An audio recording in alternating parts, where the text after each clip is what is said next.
Good evening, everyone. I'm Metro Board Member and Vice Chair Michael Goldman, and I represent the state of Maryland on the Metro Board of Directors, and I reside in Montgomery County. Welcome to the third of four virtual public hearings on Metro's proposed fiscal year 2022 budget. This hearing is convened by the board to gather public comment on two dockets.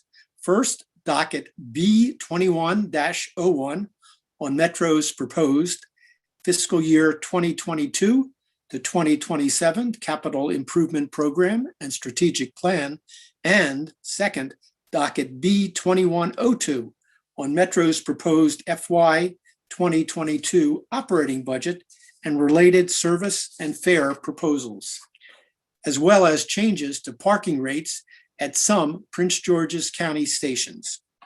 Notice of this hearing was made by publication in the Washington Post, and ads were placed in the Afro, Atref, Daine, El Tiempo Latino, the Epic Times, the Iran Times, the Korean Times, and the Washington Hispanic, as well as through social media and radio. And signs were placed in all rail stations, on Metro buses, Metro Access vehicles, at Metro bus information centers, and at over 300 bus stops in the metropolitan area. Since we're doing this hearing virtually, the hearing is going to look and feel a little different than usual in our usual in-person hearings for you and for me. We would normally have a presentation from our Chief Financial Officer, but in order to get right to your comments and testimony, we have instead posted a video at wamata.com/budget that provides an overview of next year's proposed budget. However, before we begin hearing testimony from you, I want to note that with expected passage this week of additional COVID relief funding, $30.5 billion nationally for transit authorities, Metro will be revising its FY22 budget accordingly. It will take some time, however, to calculate exactly how much funding Metro will receive from the $1.4 billion coming to the DC region's transit agencies, but we will clearly be able to avert the painful cuts in services, station closings, and layoffs that were on the table when we began the public process back in January. With that good news, I'd like to turn to the portion of this evening where we hear from speakers. Those of you wishing to provide testimony should call 512-580-8850. After calling in, you'll need to enter a 4-digit meeting code. For this evening's meeting, the code is 9131. To repeat, the phone number is 512-580-8850. Once you're in the meeting, you will be able to listen over the phone by pressing *1. If you'd like to provide testimony, you can press *3 and you'll be put in the speaker's queue. You'll get a message when it's your turn to speak. For those of you on the line now, if you want to speak, go ahead and press *3 to get in the queue. If you're watching the live hearing on a different device, please make sure to mute that device so there isn't any feedback. You'll be able to listen to the hearing while you wait in the phone queue for your time to speak. If you would like to provide oral testimony but aren't able to wait until you come up in the queue, you can press *2 to leave a voicemail. Your voicemail will be transcribed and included in the hearing record. In order for the public record to accurately reflect who's providing testimony, I'll ask that you please state your name and any organization you represent before beginning your testimony. Elected public officials will be allowed 5 minutes, and everyone else will be allowed 3 minutes each when it's their time to speak. Extra time will be given for translation if it is needed. We ask you stay within your time limit because we want to make sure everyone who wants to speak has an opportunity to be heard tonight. I also want to note that each speaker is only able to speak once at each hearing. While you may have the option to rejoin the speaker queue, please note that we cannot accept additional testimony at this hearing. I now want to take a moment to recognize that this is where we listen to you. This is your opportunity to comment on the proposals, and we are here to listen, and your views are very important to us. We will not be able to answer questions, however, during your testimony. Before you begin your remarks, please state your name and the organization you represent, if any. Please note that all statements, including any personal information such as name, email address, or telephone number you provide in your statement are releasable to the public upon request and may be posted on WMATA's website without change, including any personal information provided. Further testimony may be submitted and must be received by 5 p.m. on Tuesday, March 16th. Repeat, that deadline is 5 p.m. on Tuesday, March 16th. Testimony can be submitted online at wmata.com/budget. Online, you have the option to complete a survey, write a free-form comment, and upload a letter, petition, or other documents if you so choose.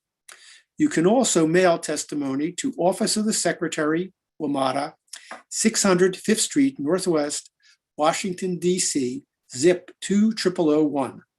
Again, all testimony must be received by 5 p.m. on March 16th. Now, due to the pandemic and the slowdown in mail service, we encourage everyone to submit your comments online, if at all possible. Your comments will become part of the public record and will be reviewed by the Metro Board of Directors. Changes to the options presented here tonight may be proposed in response to testimony received and subsequent staff analysis.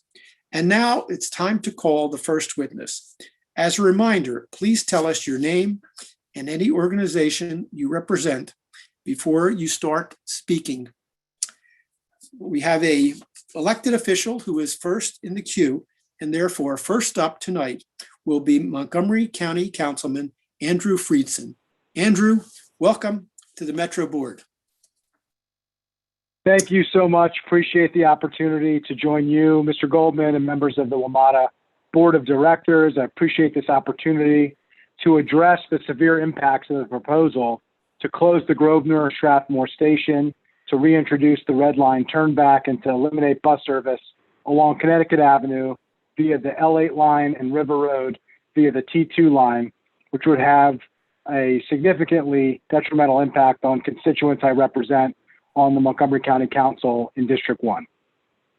The pandemic has undoubtedly changed the way many work and travel, and I recognize the enormous effect this has had on Metro Rail and Metro bus ridership and the significant fiscal gaps that it has created and in which you are trying to navigate through as we speak. Fortunately, the prognosis for emergency federal assistance to transit systems to help plug budget gaps in the second half of fiscal year 22 is in a much brighter place than it was when the budget was developed. As Vice Chair Goldman noted at the outset of the meeting, the American Rescue Plan includes $30.5 billion in emergency grants for transit systems, and I appreciate the fact that the Metro Board will be going back and reviewing what impact this will have on the cuts to try to mitigate their impact to the greatest extent possible. The outlook for transit ridership to return to pre-pandemic levels in this moment is not quite as uncertain as that much needed federal assistance, but it does also appear brighter every day thanks to the demonstrated success of multiple COVID vaccines and the gradual ramp up of vaccine deployment. There is indeed light at the end of this very dark COVID tunnel, and I implore you to reject these proposed service cuts so our residents and workers can get to where they need to go, especially since many don't have the option to telework and still rely on the Grosvenor Strathmore Station and the L8 and T2 bus lines. The proposed service cuts would have a detrimental impact on our county and our regional economy, which has been hit extremely hard by the pandemic and which must take advantage of the shift to transit-oriented development that was well underway before COVID took hold in order to fully recover from this public health emergency and its economic impacts. Put simply, the threat of closing an entire metro station and eliminating bus routes that serve key areas of our communities will have a chilling effect on the ability of residents to live and businesses to operate in Montgomery County. It's important for the economic security and prosperity of our community that the WMATA board rejects the doomsday scenario that is now before you. More specifically, regarding the proposed Grosvenor Strathmore station closing, I understand the relatively low ridership at this station. However, throughout the closure that began in late March 2020, I heard from multiple constituents who live within walking distance of the station and have no other way to get about and around the area during with this hardship that the closure has posed. This is especially true at the Grosvenor Strathmore station, which is unique in that despite being physically and figuratively central to one of the most densely populated communities in the region, it's isolated because it's not within reasonable walking distance to any of the nearest Metro Rail stations. There are no great alternatives here. As news has spread about the budget proposal before you to close the station again in FY22, we have heard from many nearby residents and almost a dozen community groups about how much they rely on the station and the difficulties that reclosing it would impose on their daily lives. The closure could also jeopardize or delay future residents and businesses. WMATA has been working diligently through a joint development agreement to create more housing and businesses on its property at the Grosvenor Strathmore station. A closure of that station no doubt would threaten the progress, which Montgomery County has supported significantly in order to help address our affordable housing crisis and attract new and needed businesses to this part of our county that relies so heavily on Metro Rail service. Furthermore, the red line turnback at Grosvenor Strathmore that this budget also proposes would reinstate the diminished service along the rest of the red line that Montgomery County, its residents, and some of you fought so hard to eliminate. Major transformations into more walkable, urban, and transit-oriented places are already underway around each of the 4 stations north of Grosvenor Strathmore that would see significantly less service as a result of the turnback: White Flint, Twin Brook, Rockville, and Shady Grove. Growing these station locations as transit-oriented are critical to solving our county's broader affordable housing crisis and to reinvigorating our economy, not to mention to meeting Metro's long-term ridership goals. And it will be very difficult to consider these places truly transit-oriented if the rail transit service provided comes only every 30 minutes. This will be exacerbated if the Grosvenor Strathmore station is also closed as part of this budget. Regarding the proposal to eliminate bus service along Connecticut Avenue via the L8 line and along River Road via the T2 line, this is not the first time Metro has proposed cutting these services. Last year at this time, the County Council urged you to reject these cuts for fiscal year 21. After hearing from constituents and communities who rely on these lines in particular, because the impacted corridors don't have Metro Rail service or viable alternatives to Metro Rail stations. The pandemic is not the time to cut bus service, especially given the reliance of so many essential employees who don't have the option to telework on bus. This is as true for the Connecticut Avenue and River Road corridors through my district as it is anywhere else in the region. Please reject the proposed elimination of these needed bus lines. In closing, while I completely understand and fully appreciate the financial reality under which these devastating cuts were proposed, the current reality as I testify in front of you today is much different and thankfully far better than it was then. Given the next round of significant emergency federal assistance for transit systems is imminent and the improving outlook on COVID vaccinations, I believe the WMATA board should reject these proposals at this time and at the very least continue to explore all alternatives to complete station closures or bus line eliminations. This will at least maintain some level of service to the people in my district who rely on it and allow us to more easily resume pre-pandemic service levels as we gradually return to pre-pandemic travel routines and our pre-pandemic way of life. Thank you again for your time and the opportunity to speak with you this evening. I truly appreciate it and appreciate all of your hard work to make sure that Metro is a great and accessible option for as many residents as possible. Thank you very much for your testimony tonight, Councilmember Friedson. These comments will certainly be included in the record of the hearing. Thank you very much again. And now we'll hear from the next speaker, It'll take just a few moments, maybe 15 or 30 seconds, to get the next speaker in the queue on the line. And so once that occurs, if that speaker will first identify him or herself and indicate what organization, if any, he or she is affiliated with.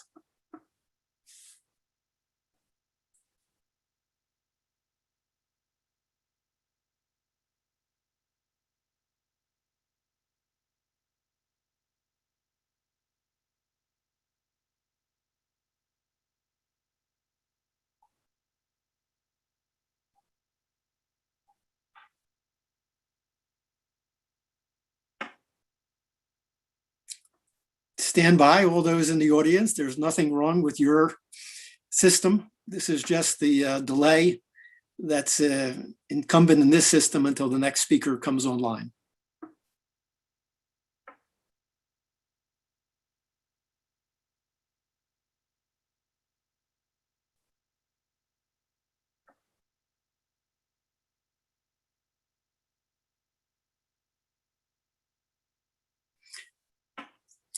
And I'm told by staff that delay may be a little longer for this first speaker as we're experiencing what I'm sure you've heard before on these Zoom calls, some technical difficulties.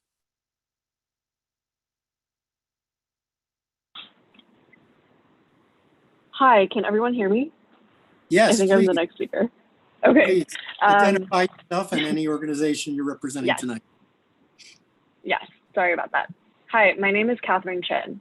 I'm a resident of Washington, D.C. and a member of Sunrise, D.C.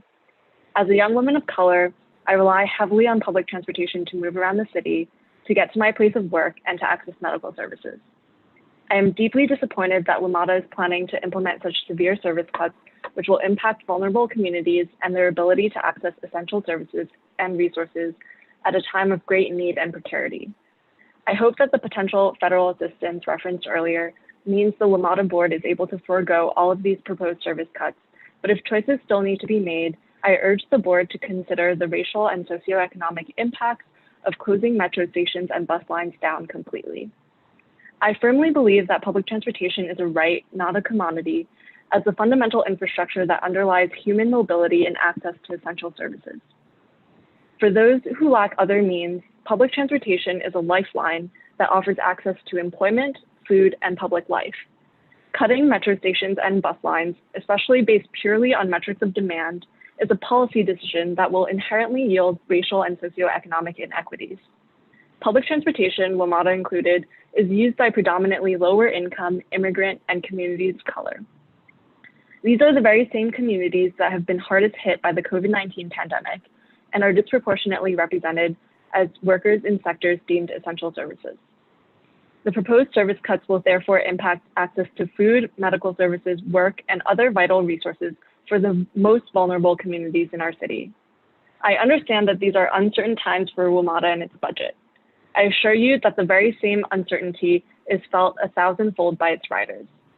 Crippling the mobility of thousands of students, senior citizens, folks who are low income, and people of color at this very trying time will have ripple effects on the health, safety, and well-being of our community.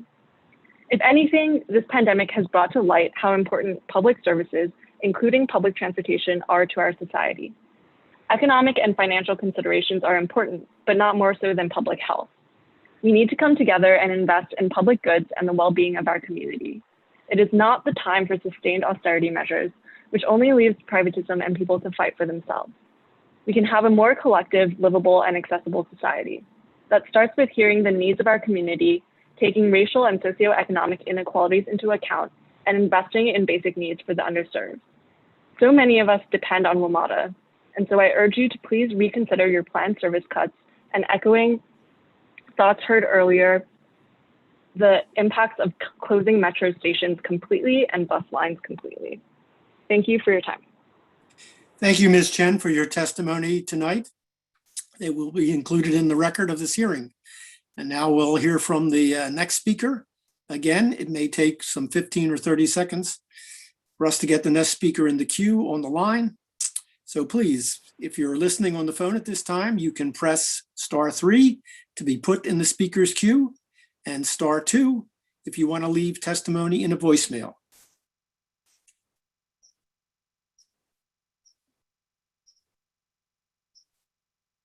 Hey, can you hear me? Yes, please. Welcome to the Metro Board. Please introduce yourself by stating your name and any organization you're affiliated with. Sure. My name is Lebron. I'm a resident of Montgomery County by the Grosvenor Strathmore Station, and I'm not representing any other groups or organizations today. I want to say, first of all, that's promising to hear that the money coming from the federal grant may help alleviate the entire concern that a lot of us have. So hopefully that will come to fruition.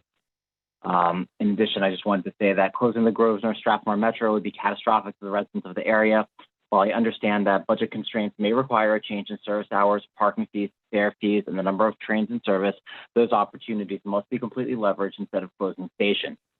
Closing the station would negatively impact surrounding stations, surrounding businesses, and will result in added environmental consequences. Additionally, closing the Grosvenor Strathmore Station will unfairly and unexpectedly impact property values of those in the impacted area.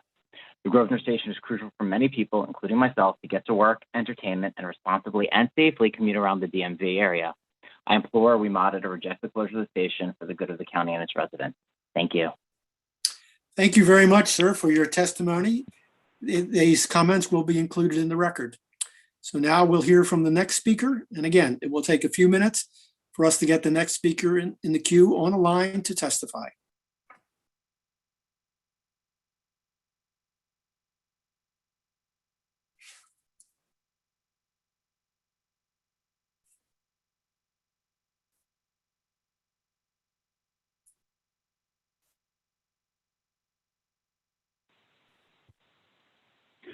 Yes, hello. Can you hear me? Yes, good evening. Welcome to the Metro Board. Could you please state your name Great. and any organization you're affiliated with, and then present your testimony. Great. Thank you very much. My name is Patrick Wan. I'm the mayor of the city of College Park. Good to join you this evening. Thank you for the opportunity to testify on the proposed Metro cuts for the FY22 proposed budget. I want to note that the City of College Park City Council last week unanimously approved sending a letter in opposition to the closure of the College Park University of Maryland Metro Rail Station, as well as the elimination or modification of Metro bus routes 83, C2, C4, F6, and R12. Just wanted to comment that terminating service at these, this service at the Metro Station and terminating these bus lines would seriously and detrimentally impact our community. We rely on this. The students, faculty, and staff at the University of Maryland rely on this service to access. Many of the people that come to College Park every day are people who do not have cars. A significant percentage of the student population experiences housing insecurity or food insecurity and rely on a very limited budget to be able to get around. So cutting off access to Metro to get to class would make it very difficult for them to access these their education and these important services. We have been engaged in the last couple of years in College Park in significant transportation improvements that rely on Metro, including the landmark reconstruction of US Route 1. We're trying to reduce vehicular traffic along the corridor. And so a reduction in bus service and closing the College Park Metro Station would really hurt us. Would really hurt our effort to try to bring about transit-oriented development that will benefit the region in the long term. We're certainly sympathetic to the budget shortfall that Metro is experiencing, and hopeful that the relief package that is working its way through Congress right now will make these cuts unnecessary. But should that relief not occur, or should additional cuts still be necessary, we ask you to please consider the serious impact that this would have on the College Park community and the University of Maryland. Thank you very much. Thank you, Mayor Nguyen, for your testimony tonight. It will be included in the record. Now we'll hear from the next speaker. Again, it will take maybe 15 or 30 seconds to get that speaker in the queue on the line to testify.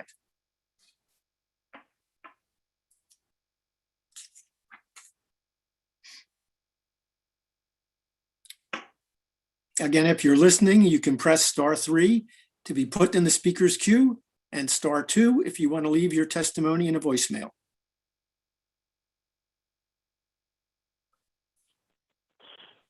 Yes, Good evening. This is Good Joe evening. Violin. Good evening. Welcome to the Metro Board. Could you please state your name and Yes. any organization you're affiliated with? My name is Joe Violin. I'm speaking for myself. No other organization. Okay, please give your testimony.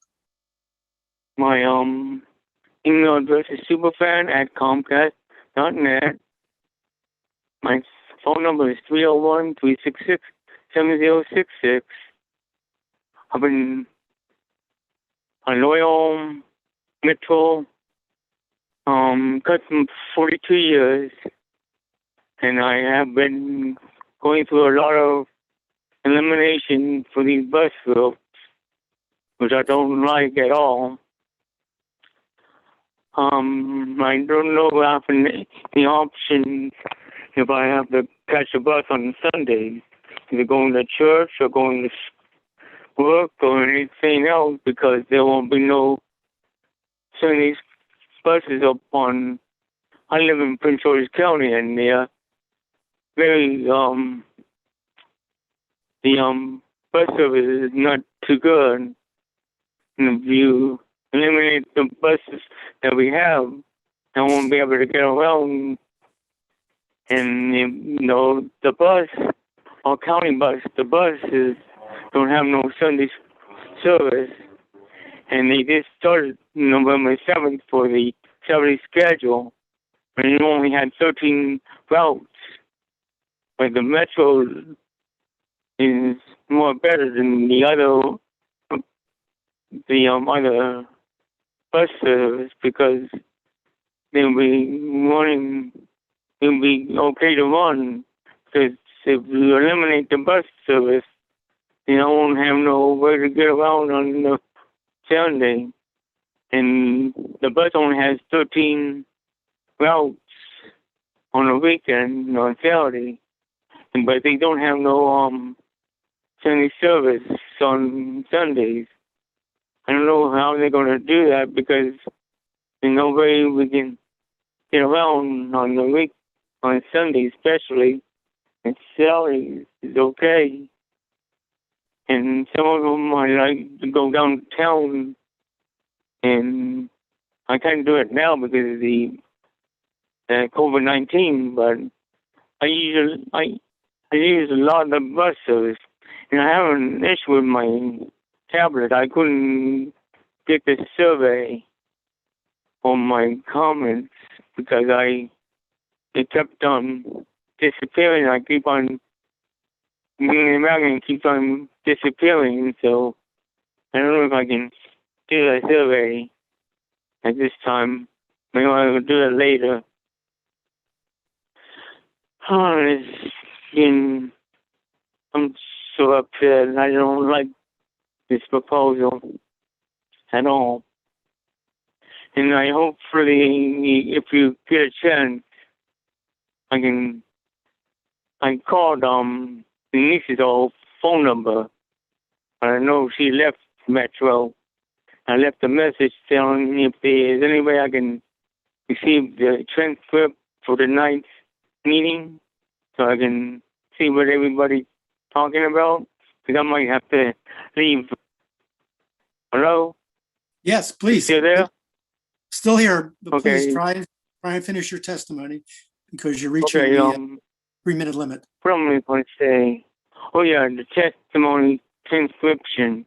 Maybe you can email me that, because Denise did that the last time when she had that meeting for the Tacoma Langley Transit Center, and I saw my testimony, and I saw all the rest of the testimony. I don't know if they have enough time or room for that email, for that transcription, transcript for the public hearing. So hopefully you can reconsider not to cut the bus service, but maybe we can add some bus service and to make it better. That's all I'm going to say. You have a good evening and good night. Can I stay on and I can listen to some of the testimonies? Yes, you can listen to the other testimony, and someone from the staff will be in touch with you since you left your phone number regarding the problem you're having with the survey. So you will be contacted, if not tonight, probably sometime during the day tomorrow. Thank you. So Okay. thank you again, and your testimony will be included in the record of the hearing. And now we'll hear from the next speaker. Again, it will take a few minutes, 30 to 60 seconds while we get that person lined up in the speaker queue. Okay, can you hear me? I can, yes. Welcome to the Metro Board. Okay, thanks for having me. My name is Lamar Lawson. I'm just a regular rider for Metro for about at least 20 years, and I'm also totally blind. The first thing I want to talk about is the Metro didn't have it in the plan as of yet because they took it off recently. It was the bus B30. It goes from Greenbelt to BWI, and recently they had just added Arundel Mills. They have taken that bus off because of low ridership. Though I do understand that, I relied on that bus because I have kids who live in Baltimore. My Smart Trip card works only on that bus, and it does not work for any other transit services that head up to Baltimore.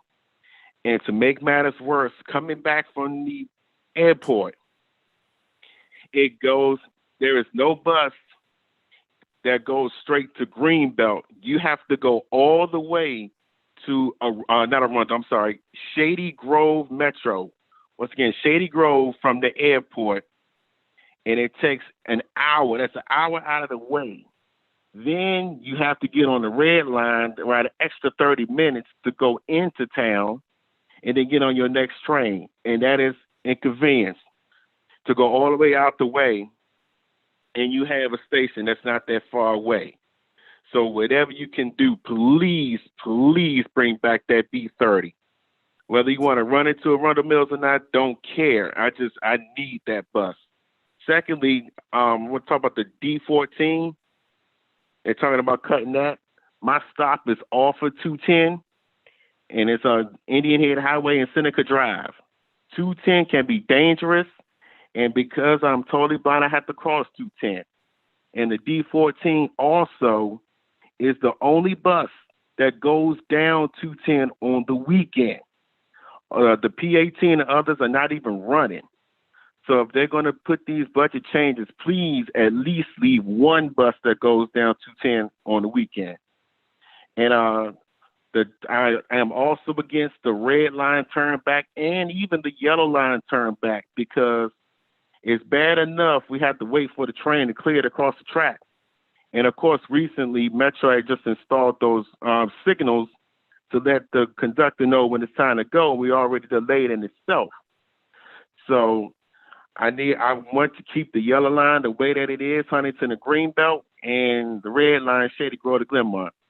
So in our conclusion, I do understand that cuts have to be made, but please, before Metro does it, I need y'all to help us, especially me, on those lines, because that would definitely affect me. Thank you very much. Thank you very much, Mr. Lawson, for your testimony. Your concerns about the B30 are noted, and they will be part of the record of this hearing. And now we'll hear from the next speaker. And again, it will take a few minutes while we get the next speaker in the queue on the line.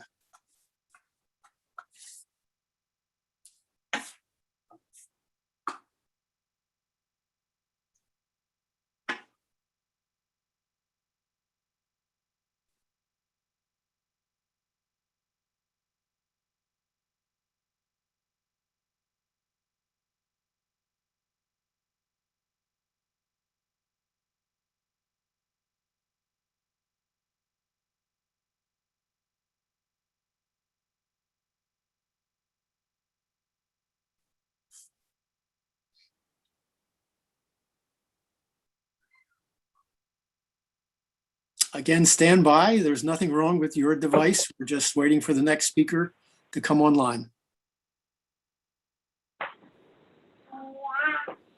Good evening.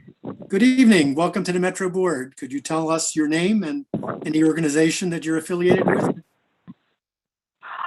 Yes, my name is Jessica Forche, and I am not affiliated with any organization. Please give your testimony at this time. That'd be fine. Thank you. I am a writer in the Greenbelt area.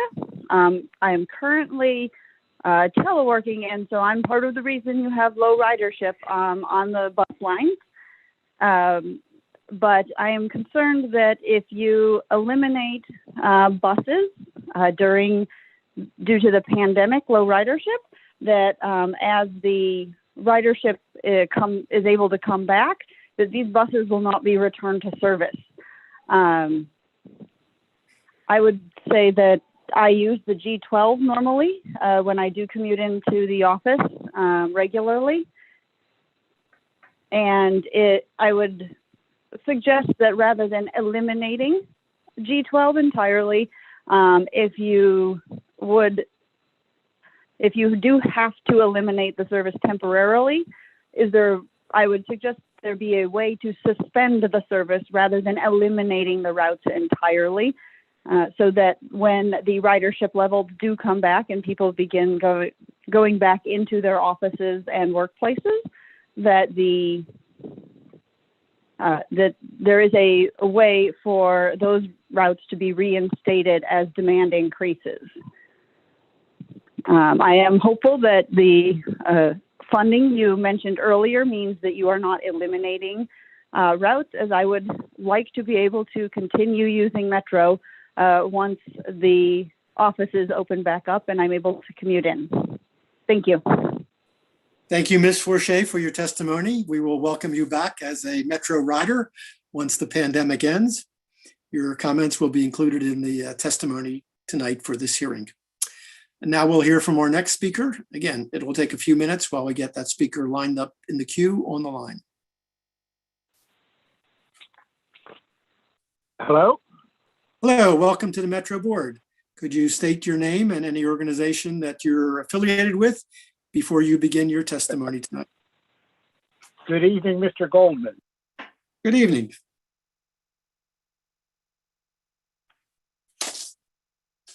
Yes, you can begin at any time, please. Well, this technology is talking to me, telling me I'm muted. Okay. Shall I proceed? Tell us your name and any organization you're affiliated with, and then proceed and give your testimony. Again, good evening, Mr. Goldman. My name is Bill Orleans, and I'm a member of the Frustrated and Abandoned Riders of Metropolitan Washington, abandoned by our board of directors and our senior management at WMATA. Before there was the COVID-19 pandemic, there was another epidemic infecting WMATA senior management and its board of directors, a viral desire to curtail operation costs, notwithstanding riders needed provision of service. Tonight is just transportation is not just a means to get to work. It's also a means to get around otherwise, to get to school, to get to worship, to get to see family and friends, and to otherwise enjoy the amenities of our region.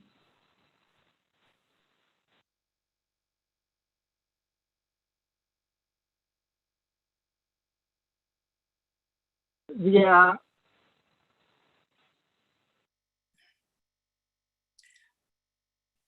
Mr. Orleans, we're having a little dead time here. We can't really hear what you're saying. I scratched out some notes, Mike, and I'm having a difficulty reading.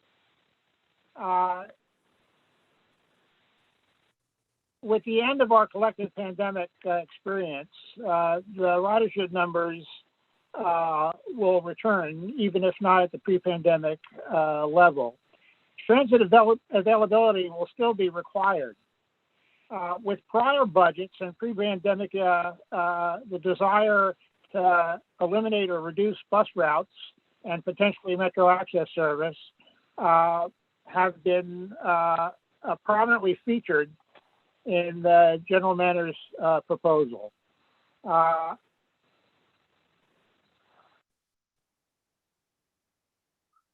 I understand, even if I'm distressed, that many riders this cycle, just yesterday and today, are defending, pleading for the perpetuation of their individual bus routes.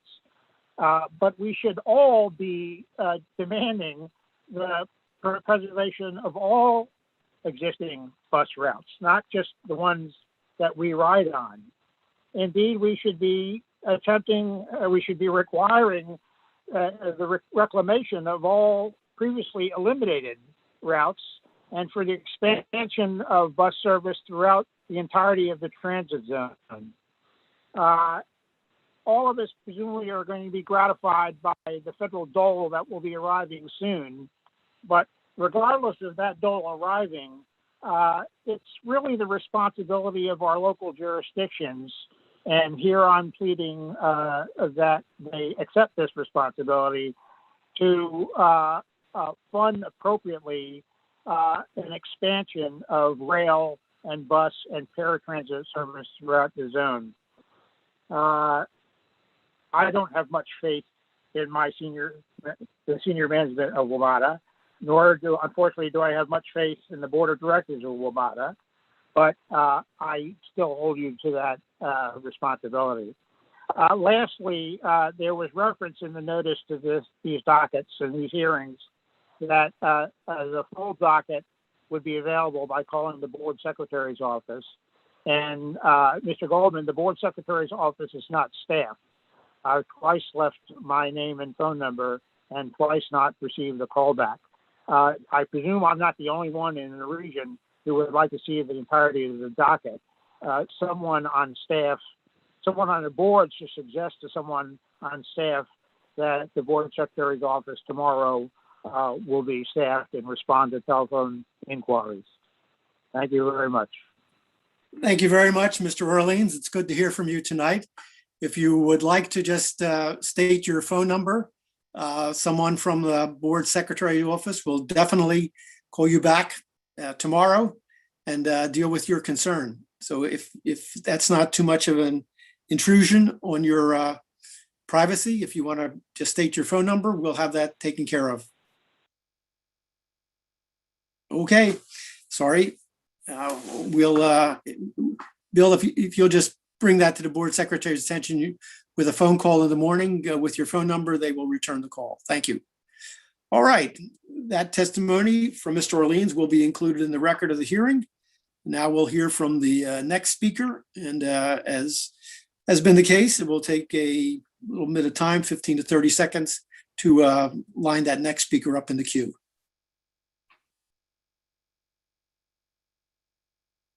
Hello. Hey, good evening. Welcome to the Metro Board.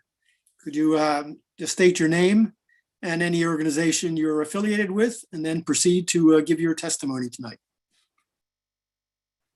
My name is Leslie Cummings, and I am not affiliated with any board, but I am a citizen of Greenbelt, Maryland.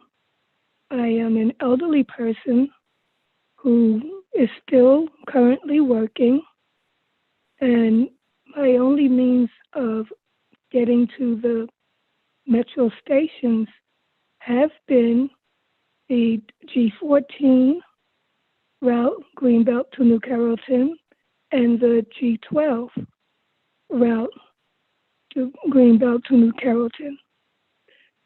I believe it was back in the late 2000s, where the Metro decided to change or reroute the G14 so that instead of going through my neighborhood, which is the Greenbrier condominium complex, it now runs exclusively on the Greenbelt Road to New Carrollton and to the Greenbelt Metro Station via the New Carrollton Princess Garden Parkway route. I used to have both the G14 and the G12 as a way to get to my place of work, my place of worship, to visit with family and friends, to do my retail and grocery shopping, and to get into Washington, D.C. to see the sites. The elimination of the G14 going through my complex made it a little harder for me to do the normal commuting and traveling that I would had I had that option. Since the G12 only runs to Greenbelt and New Carrollton, and it does not stop at other locations where I used to shop and visit, I felt as though I was being cut off from my community. Now that you're talking about eliminating the G12, I feel as though I'm getting cut out from being a tax-paying citizen of the state of Maryland. I understand that we are going through hardship and crisis, and I understand the problem that the board is having. Metro has had many problems, but cutting bus service in areas where they're needed the most is not only detrimental to me, but to all of the people who rely on the services. Metro Rail is not everywhere, and the only connections are from your Metro bus services. So I ask that you think about cutting services or eliminating services, and just try to think about who you will be affecting when you come to these decisions. You may save money in the short run, but you will increase pollution, and because people will jump into cars, you will probably have more problems with less ridership since no one's able to get to your metro stations.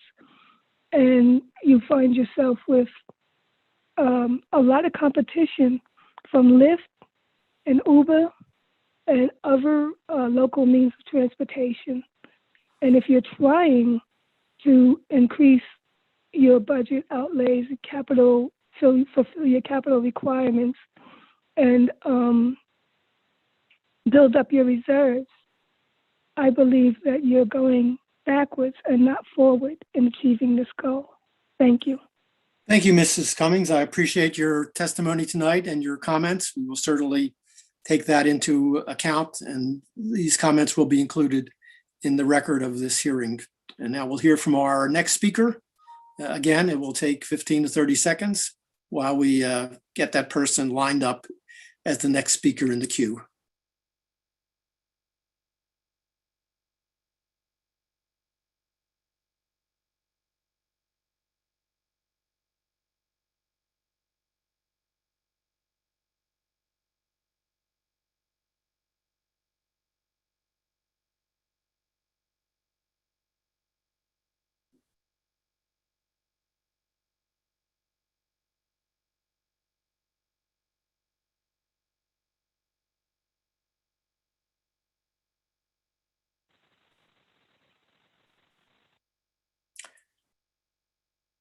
Good evening and welcome to the Metro Board. Yes, good evening and welcome to the Metro Board. Please tell us your name and any organization that you're affiliated with, and then begin your testimony tonight. Hi, my name is Ron Kaplan, and together with my partner Andy Altman, we're the co-founders of Five Squares Development, and importantly, the joint development partner with WMATA of the Grosvenor Strathmore Metro. Very good. Mr. Kaplan, you can proceed with your testimony tonight. Thank you very much, Mr. Goldman, and for your introductory comments, which are encouraging. We hope it's likely that all stations will stay open based on the most recent federal funding update, which you'll be analyzing. Should that not be the case, we're testifying to urge you to keep the Grosvenor Strathmore station open. The partnership that we have with WMATA and with Strathmore is an imaginative and precedent-setting collaboration.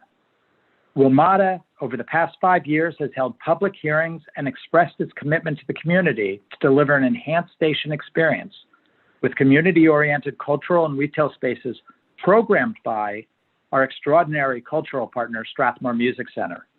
Even a temporary closure of Grosvenor Strathmore puts all of that hard work and capital investment at risk.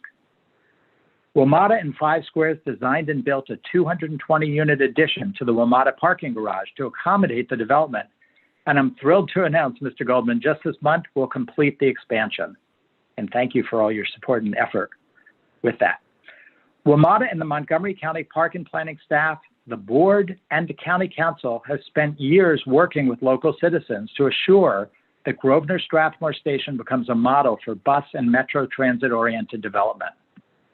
WMATA and we submitted a preliminary plan that was unanimously approved for the creation of a new model for transit-oriented development at Grosvenor Strathmore with up to 2,200 residential units and including, importantly, up to 330 moderately priced dwelling units. Only 5 months ago, the Montgomery County Council demonstrated tremendous leadership and passed legislation to assure its housing and moderately priced dwelling unit goals could be met by prioritizing WMATA's metro station locations in Montgomery County. A temporary closure puts that at risk. If federal funds do not close the budget gap, it would be devastating should WMATA include Grosvenor Strathmore as one of the stations to be temporarily closed, as it would send a chilling signal that this station is somehow less important and will raise the specter that could be closed again in the future, scaring away institutional investors who are necessary to make this dream a reality.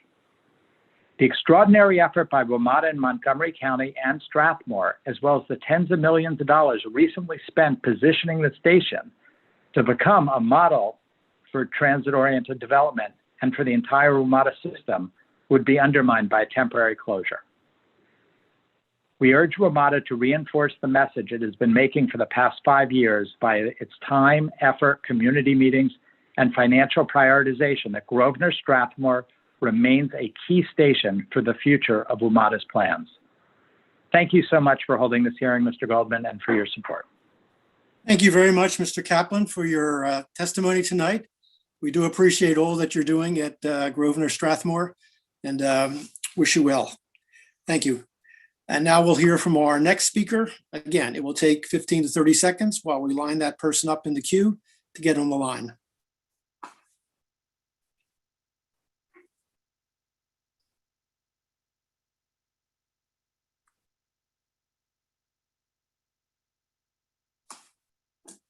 During this downtime, I'll mention again that if you're listening on the phone and can press *3 to be put in the speaker's queue, if that's what you want, and press *2 if you want to leave your testimony in a voicemail. Hi, can you hear me? Yes, I can. Welcome to the Metro Board. Please state your name and any organization you're affiliated with, and then begin your testimony. Yeah, so my name is Salma Khalil, and I'm part of the Sunrise DC Hub, and I'm also a resident of DC. And I have 3 points that I wanted to make today. The first one is that public transportation service reduction and cuts are an unsustainable financial and environment proposition. In terms of financial stability, these cuts are only going to exacerbate reduced demand. By making our transit system more inconvenient, less people are going to use it, creating a declining spiral of ridership and revenue that will leave Metro in an even worse off position. This is also not the first time Metro is contemplating severe service cuts. Each time, we hope that Congress will come to the rescue, demonstrating that this is a fundamentally unsustainable position. As long as most of our operating budget depends on fare revenues, our public transportation system will always be vulnerable to crises like this pandemic, the 2008 recession, or a climate change-induced disaster. In terms of environmental sustainability, this is the time to invest in our future and not simply react to present crises. You cannot reduce public transportation without foregoing the climate goals set out in the Clean Energy Amendment Act of 2018, the Sustainable DC Program, and more. We also cannot honor DC or the US's commitment to do its part in tackling our climate crisis without public transportation. Second, these cuts also pose serious COVID-19 safety concerns. Longer waits and fewer routes will lead to crowded trains and buses, creating a greater risk for the pandemic, regardless of mandated preventative measures.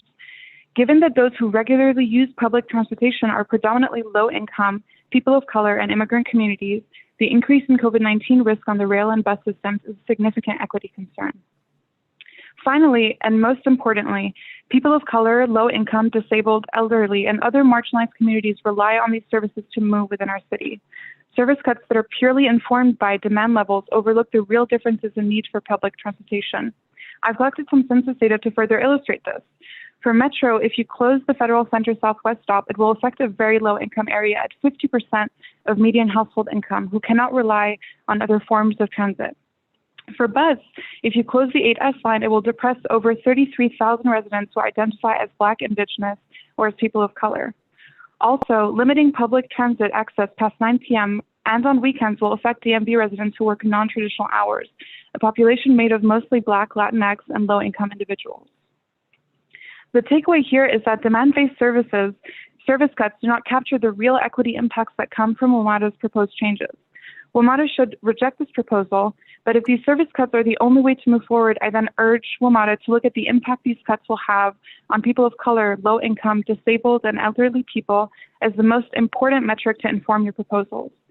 I recognize the potential for federal funding, but my criticism of WMATA's approach, which ignores the racial and socioeconomic impacts of these service cuts, still stand. I feel even more passionate about this point, given the extraordinarily valuable testimony that has already been offered. Ridership demand is not the right metric to determine any service cuts. Thank you very much for your time. Thank you very much, Ms. Hamidian, for your testimony tonight. They will be included. It will be included in the record of this hearing. Now we'll hear from our next speaker. Again, it will take 30 seconds or so until we can get that person lined up in the queue to come online.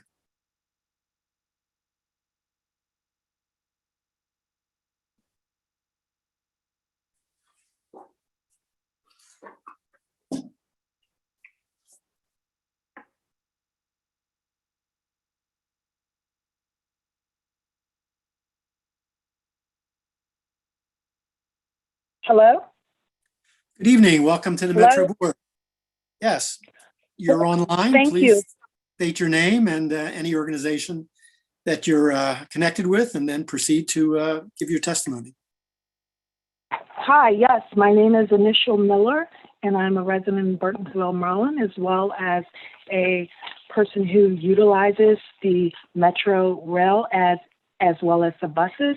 And I would just like to say that it is going to be really difficult for us as community business owners who are basically supporting the general public by creating ways to help ensure that they do not fall under more poverty lines. This does not help.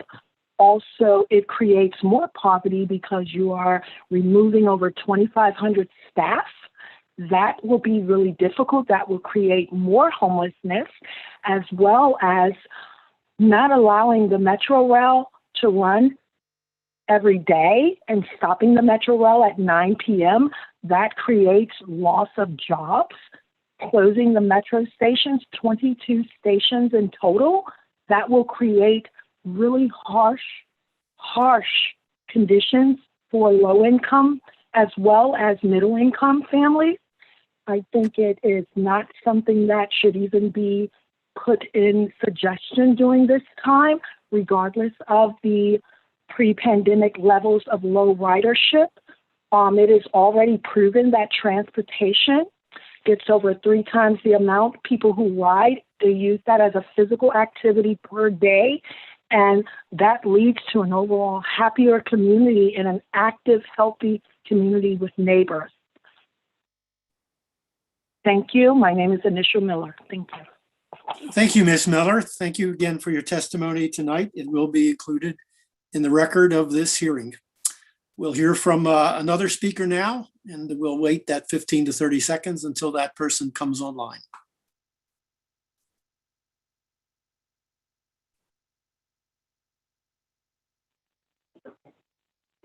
Hi, am I Hi, good evening. You're online audible? and welcome to the Metro Board. So just Thanks state your very name much.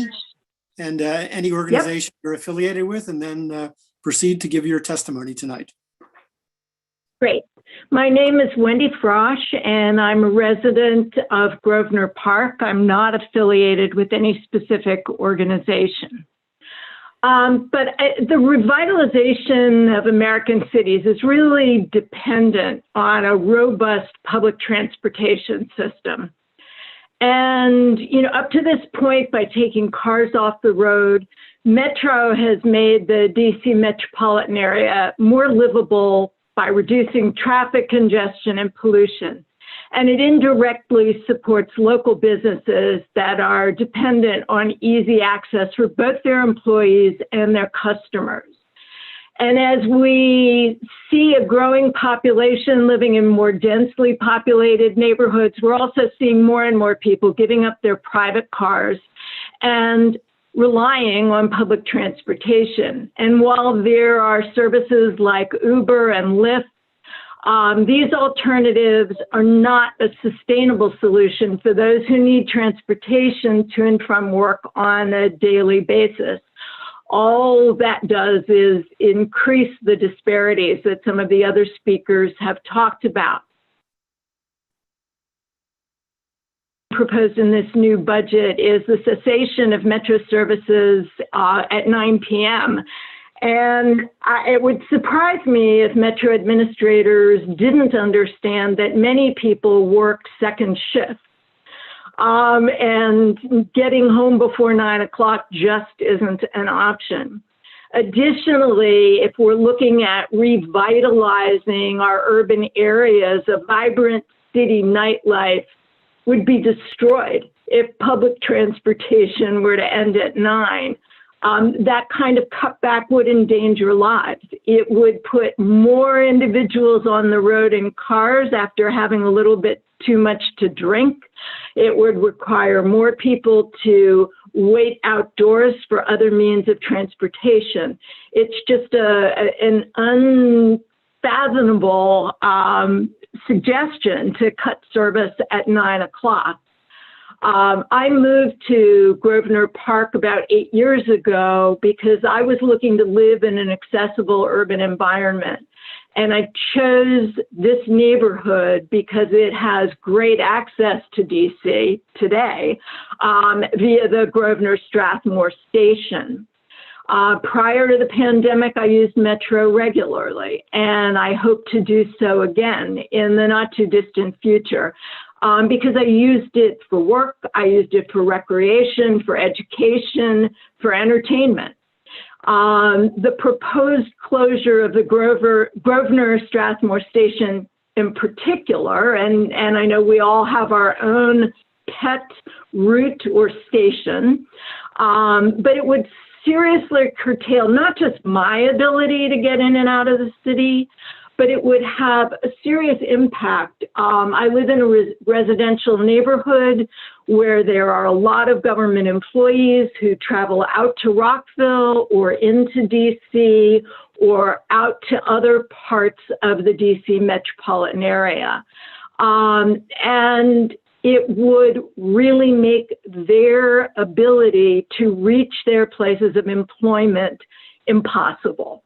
Also, as an earlier speaker mentioned, Strathmore Concert Hall is an unbelievable community asset. Montgomery County has put tremendous resources into developing it as a community resource.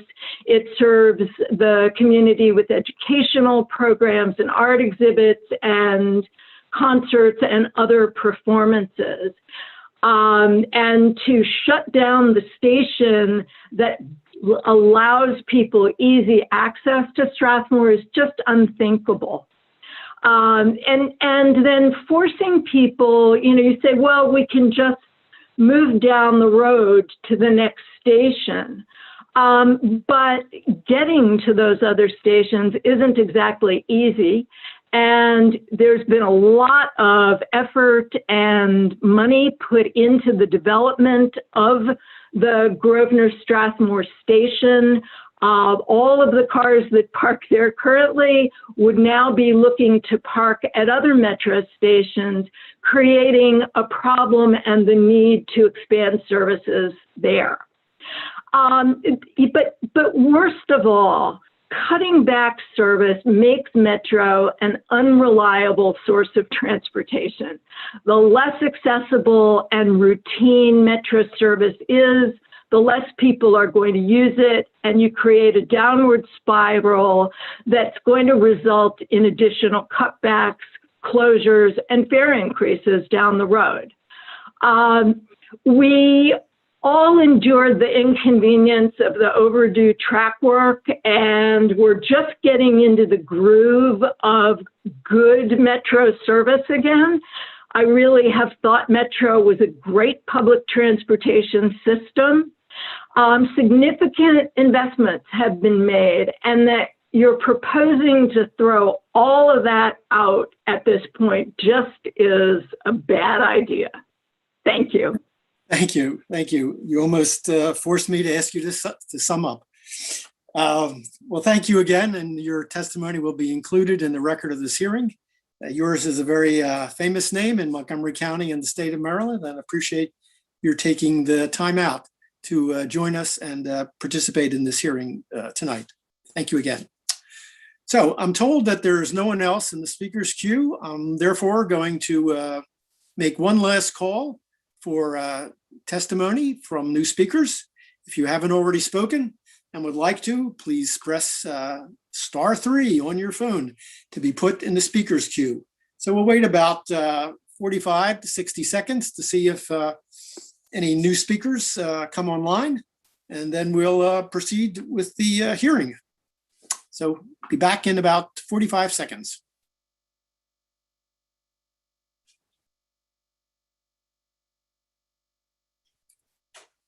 All right, so we have two new speakers, and so we'll wait for that first one to come online to provide testimony tonight. I'm sorry, now we have 4 people. So it's been a popular event, and we'll have 4 more speakers tonight at least. Hello. Good evening. Welcome. Can you hear me? Yes, good evening. Welcome to the Metro Board. Please state your name, any organization you're affiliated with, and then proceed to give your testimony tonight.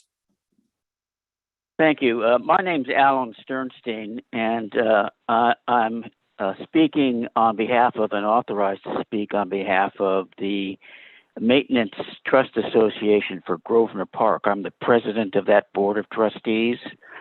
Grosvenor Park is the private parkland immediately adjacent to and west of the Grosvenor Strathmore Station. I'm also speaking on behalf of the condominium building in which I live, which is one of 8 developments in Grosvenor Park. The total number of units in those 8 developments is 2,323 units, meaning conservatively at least close to 5,000 residents within Grosvenor Park alone. And as Mr. Kaplan previously testified, and I would endorse all his remarks on behalf of the communities I represent, there are other nearby developments that are either exist that are multi-residential unit developments on the east side of 355, and many more planned for the future. When I hear that the Grosvenor Station has low ridership, I have to say I'm very perplexed about that.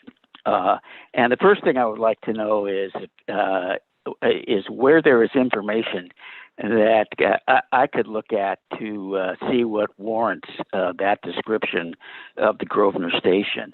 As you likely know, the Grosvenor Station not only is borders our park here and the 8 communities, there is an entrance to the Grosvenor Station directly into Grosvenor Park.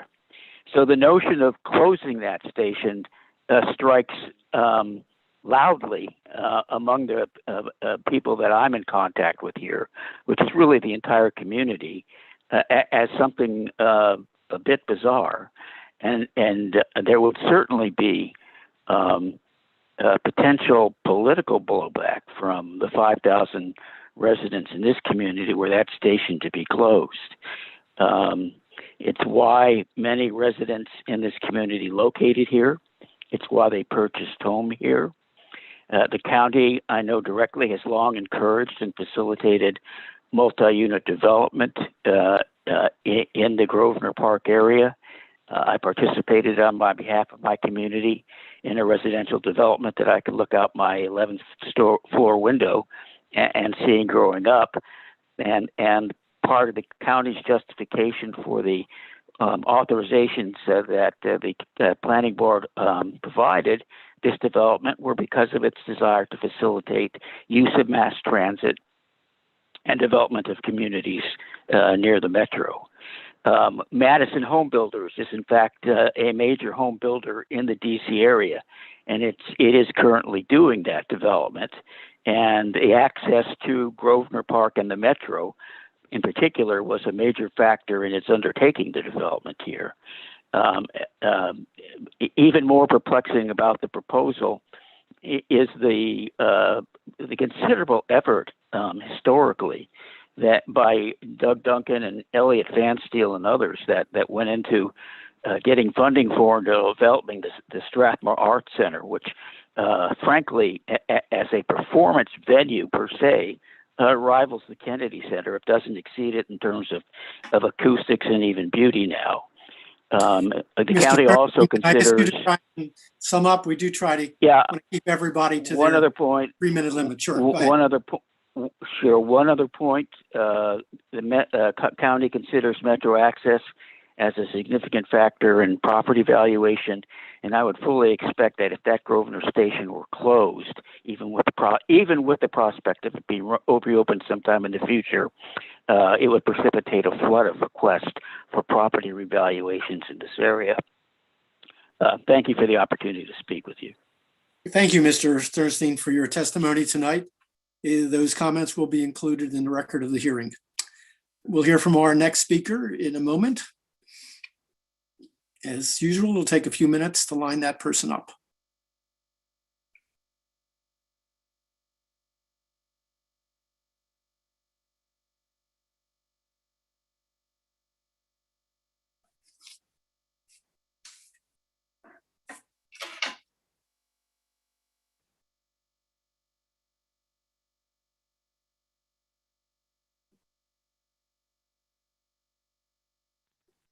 Hello, my name is Corietta Thompson. I'm a member of the National Federation of the Blind. I live in Germantown, Maryland, and I only have access to 2 buses around my way, and they come around rush hour. And so my concern is we have a huge complex where I live. So we have a series of children, teens, adults and seniors that are going to need to be able to use public transportation. So when the budget is being reviewed, I'm urging the board to consider not only keeping the current buses running, which is the 97 and the 98, I would also encourage the board to see if they can add more buses that come more frequently.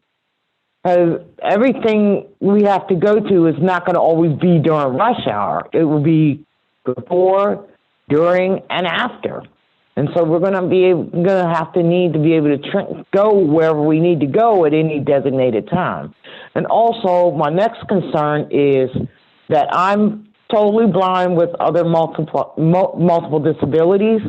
And so my biggest concern is that those that use Metro Access, if we cut that service short or cut it off completely, those particular clients of Metro Access will really be at a serious deficit, and it will really hurt those populations substantially, because Metro Access is like the main source of transportation for those who cannot use the buses or trains.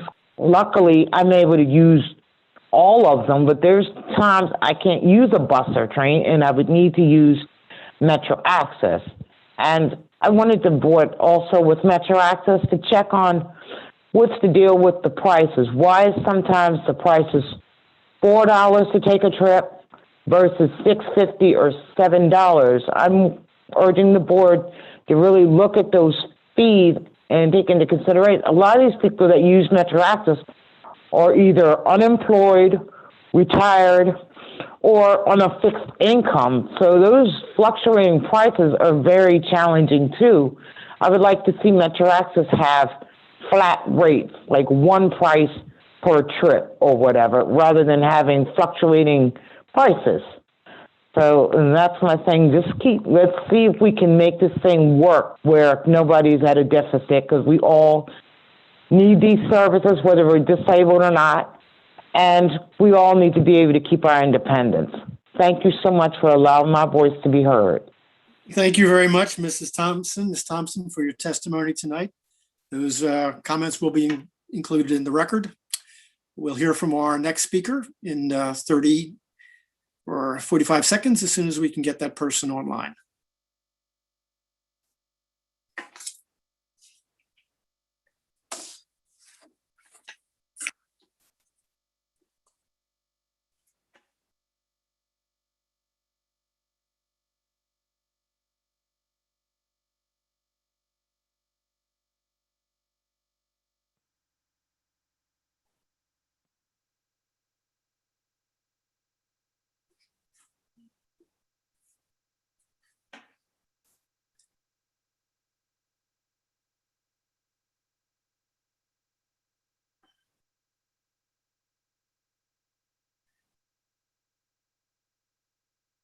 Please be patient. I'm told we still do have one or two more speakers in the queue who will be testifying shortly.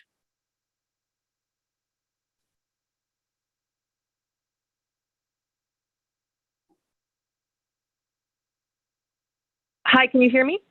Yes, good evening. Welcome to the you can Metro hear me now. Board. So sorry. Sorry, I think I was having a technical difficulty.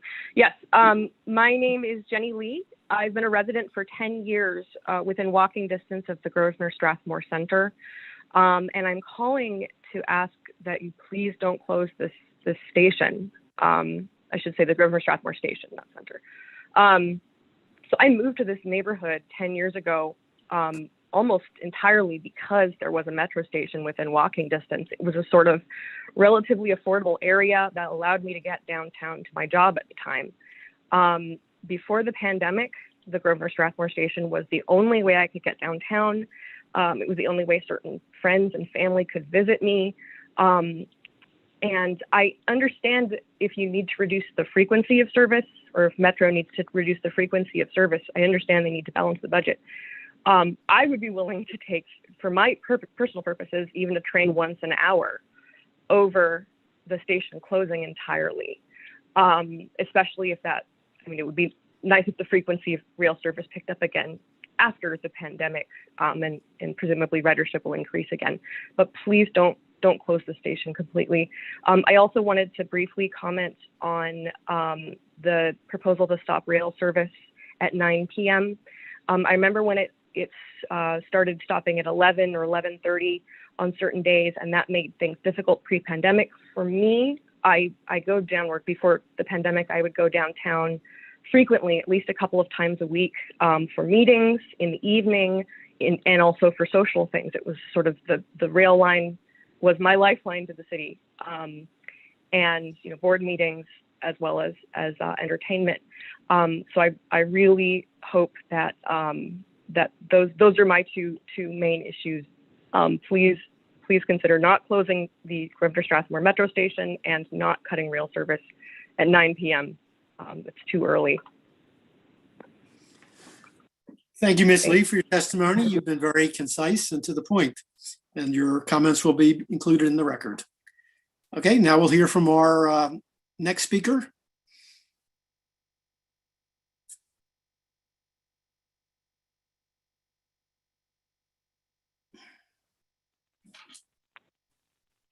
Hi, can you hear me now? Yes, welcome to the Metro Board. Good evening. Please. Hey, thanks. My State my your name name. is David. David Gill, and I live in Petworth. So my issue I wanted to raise for the last hour and a half is the consideration that you would eliminate the 62 and 63 bus service, which our ANC has already done a resolution and a petition on, because it's kind of ridiculous because it goes right by the Hattie Holmes Senior Center. It also goes by Mayor Bowser's very first temporary family homeless shelter at 5th and Kennedy. And I used to take that bus before COVID every single day with all those homeless families that were trying to get to daycare, to their jobs. And it baffles me that you would shut down that line and make those families walk. I guess the plan is you have to walk over to Georgia Avenue.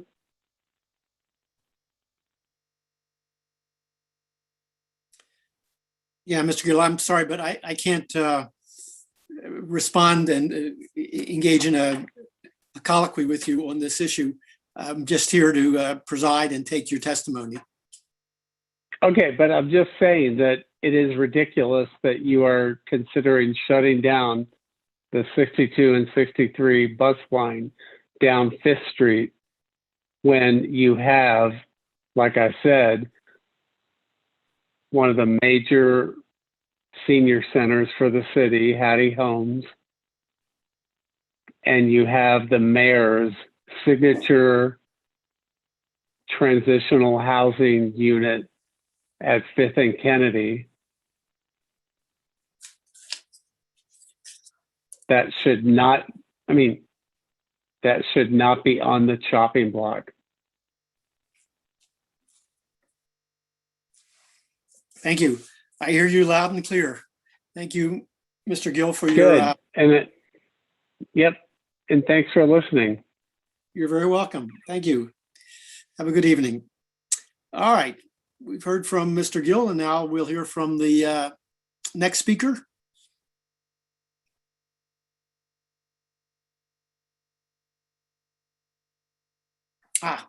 Okay. So I'm told now that there's no one else in the speaker's queue. So I'm going to give one last call, final call for testimony. If you haven't already spoken and would like to, please press *3 on your phone to be put in the speaker's queue. We'll wait 30 seconds to see if we have any last minute speakers, and then we'll proceed to end the hearing tonight, if there are none.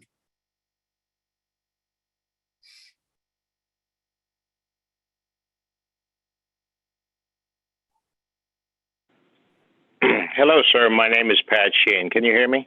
Yes, Mr. Sheen, go ahead. Please. Very good. Thank you. My name is Pat Sheehan. I am a member of the AAC. I appreciate being given the opportunity to speak tonight. First, I'd like to thank the board, WMATA board, and WMATA staff for the partnership, good relationships that we have with both of you to be able to get work done for WMATA, and appreciate the ability to contribute to that success. You've heard some testimony tonight with respect to Metro Access, and I'd like to echo some of that testimony. We appreciate the fact that the service area and the time is being maintained for the Metro Access area within Maryland, D.C., Virginia area. We would urge that you continue that. Metro Access is really the last refuge for a lot of people with disabilities who cannot use the fixed route service. So that is something that is very critical to that population. With respect to Metro Access also, we understand that there was an IG report making a couple of recommendations, one of which is the use of real-time information access to Metro Access customers, the same way as you'd see information on Uber and Lyft as to where your vehicle is and when it will show up. We're looking forward to implementing that system. Also, another issue with respect to Metro Access was the on-time that patrons would be on vehicles. We want to make sure that that is consistent with the regulations. If Bus and Rail gets you there in an hour, we would expect the same thing for Metro Access. With respect to Bus and Rail, we would also like to make sure that we don't have any transportation, basically deserts, areas that if stations are shut down that buses won't serve. We've seen too many times where that has been the case, particularly people with disabilities who don't have the ability to go from one bus stop to the next, basically are marooned in a certain area where there is no rail or bus transportation. I congratulate WMATA on being able to get funds to move forward with respect to transportation and making sure that stations won't be closed, individuals won't be laid off. I think that's all very, very good and appreciate that. The other areas that, with respect to Bus and Rail, that we appreciate, the lighting project over the years has been something that people with disabilities have been active in and really spearheaded. And also, I understand that there are other efforts coming up in the area of wayfinding, which I would urge the board to approve and look at. You've got a disability population who is interested in getting out and moving in the community and being part of that effort, so that if there are wayfinding efforts coming up in the future in which we can help make sure that they are accessible, the disability, and I'm sure the AAC would be happy to be involved in those projects. Once again, I appreciate the partnership that we have with the ADAP staff and the Board of Directors. Thank you for listening to my testimony. Thank you, Mr. Sheehan. It's always good to hear from you. Your testimony will be included in the record. All right. I think we still have a couple of potential speakers, so we'll wait a minute for the next speaker to be brought forward in the queue.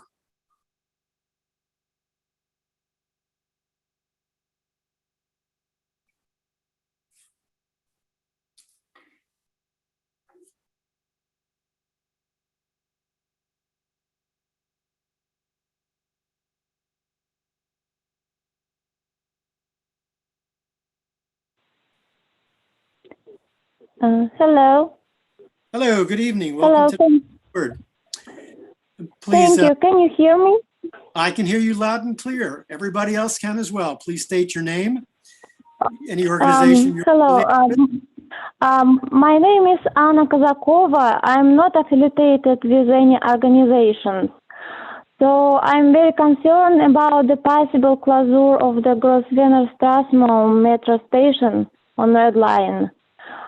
This station is very important for me and for the big residential community located nearby.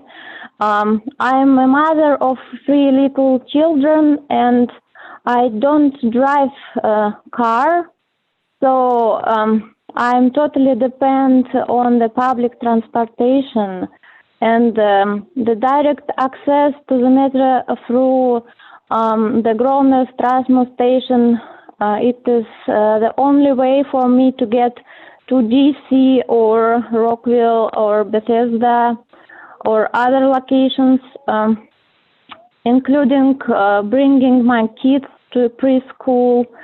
So before pandemic, I studied in Richard Montgomery High School in ESL classes. So they goes until 9 p.m. So without transportation after 9 p.m., it will be no opportunity for me to come home and for other people. So I want this station will not be closed and will continue to be operational. Thank you for my testimony. Thank you so much. Thank you very much, Ms. Wakova. Your testimony will be included in the record of the hearing. All right, now we'll look forward to hearing from our next speaker. And we'll wait that 15 to 30 seconds for that person to be lined up in the queue on the line. All right, I'm told that we've reached the end of the line of people in the queue. So we'll just give it another 30 seconds. If you haven't already spoken and would like to, please press *3 on your phone to be put in the speaker's queue. And we'll just wait 30 seconds to see if anybody else wants to speak before concluding our hearing tonight.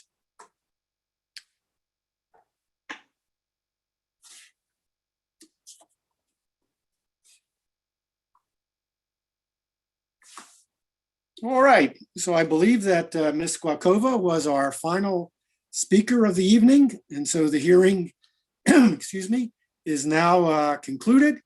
Testimony can still be submitted online or via the US mail, which of course we don't recommend, as long as it is received by Metro by 5 p.m. on Monday, March the 16th. And before I thank you for joining us, I find that we have one more speaker who has belatedly come forward. And so we will hold the hearing open to hear from this last person. So please bring that last person online for today's Metro hearing. Hello. Good evening. Welcome to the Metro Board. Please Yeah, tell us your name. I can hear you loud and clear. Okay, Welcome my to the name is Metro. Miss Moore. Okay. My name is Miss Moore. I reside in Montgomery County and work in DC. I do the 3 to 11 shift. I was doing it 2 days a week. I'm currently doing it 1 day a week. My Metro closing down at 11 had impacted me as far as not having transportation to get home, and the only other choice was to rely on Uber, which comes out of my account at the time of the trip, and it takes weeks for me to be reimbursed from the company. So it may be a ways down the road before Metro will resume closing at 11:30 on weekdays, but hopefully that will be in the near future once the budget issue is situation is a lot better. But Metro closing down at 9 will impact other people more than me, the ones that get off at 11, and Metro shutting down at 9, they will have to rely on other means of transportation, whereas I'm getting off at 11 1 day a week and having to now take Uber. But when Metro shuts down at 9 again, if that's a possibility, my shift starts at 11 o'clock when I do overnight.